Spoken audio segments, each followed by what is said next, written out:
Welcome to Item Breakdown, a series where I analyze every single item in Mario Maker 2, go over their properties, and find interesting ways to use them in our own levels. This video is all about the Banzai Bill.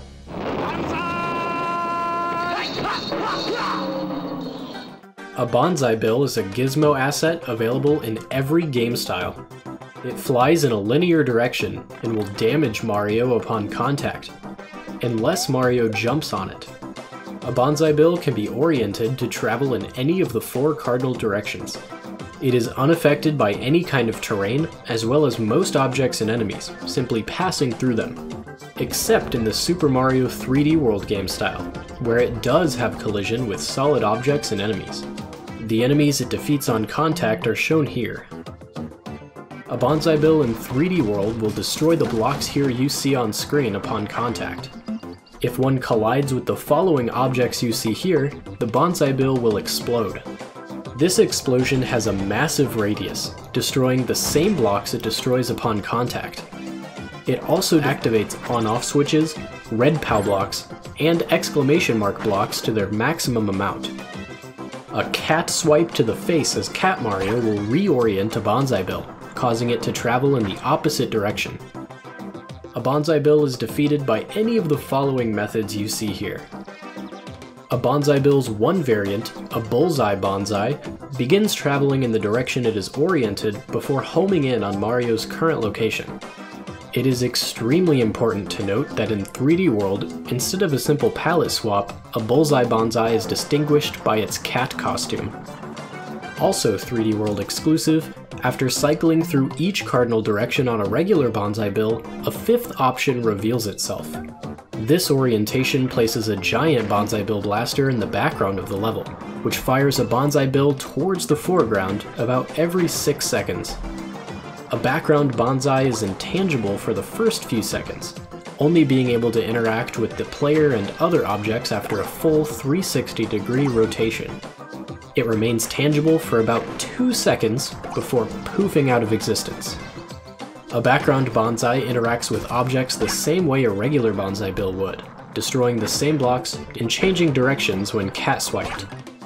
A Banzai Bill cannot be placed inside a block, pipe, or Bill Blaster, and cannot be placed inside or occupy a Koopa Clown Car or Lakitus Cloud.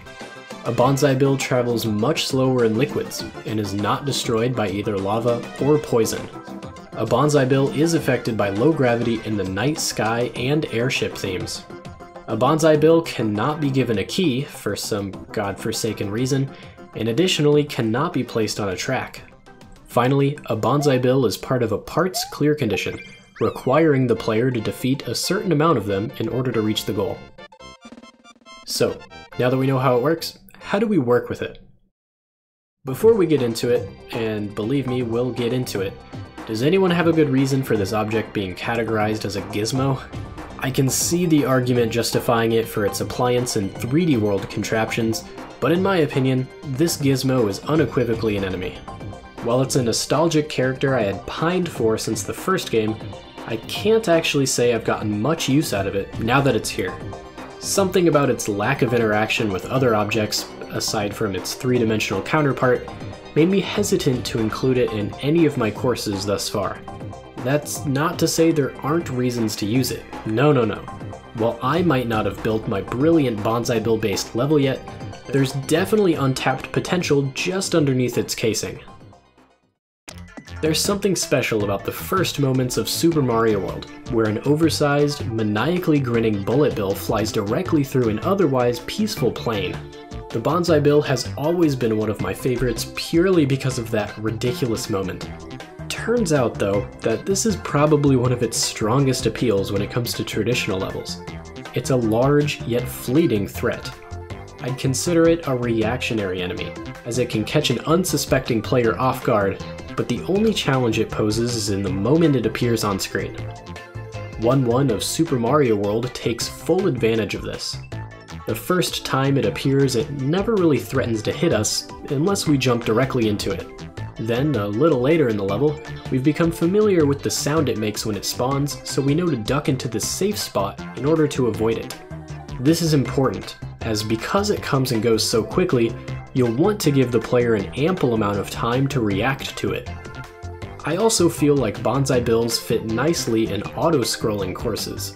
Taking control of how and when the screen scrolls can ensure your Banzai Bills spawn at just the right time to provide whatever challenge you're going for.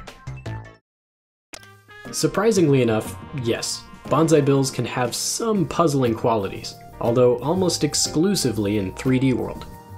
In this example, the player must figure out in which order to reorientate background bills in order to activate certain contraptions, opening up new paths and eventually supplying them the exit key. In this example, we take a different approach. Instead of using Banzai Bills to our advantage, the one here is threatening to activate on-off switches which prevent us from entering this pipe. We must keep juggling the Banzai Bill, stopping it from exploding until the P-switch timer wears off. Kaizo and speedrunning courses can use the Banzai Bill as some pure and simple jump fodder. It might be difficult to work them into more complex setups, but bouncing off of Banzai Bills is satisfying enough by itself. One thing to keep in mind though is just how terribly misleading their hitbox is. Even when it looks like you should be guaranteed to hit it, Mario seems to phase right through this big bullet boy. Because of this, and its lack of interactivity, the best uses I've seen of Banzai Bills in these kinds of levels is simply intensifying the challenge. Even if it's rare the player would die to them, just having Banzai Bills close in on you as you're racing through a course gets the adrenaline pumping. Something that surprised me, but absolutely shouldn't have, was the Banzai Bill's barrage of trolling ability. It can be used to hide things behind it, as well as the perfect jump scare. In my latest troll level, I've taken full advantage of both. The player enters this room with a dry bones shell, only to see a massive Banzai Bill barreling directly towards them. Quick, play dead! Yet, once the Banzai Bill bids farewell, it's revealed that a mushroom was traveling right behind it. Better luck next time, Mario.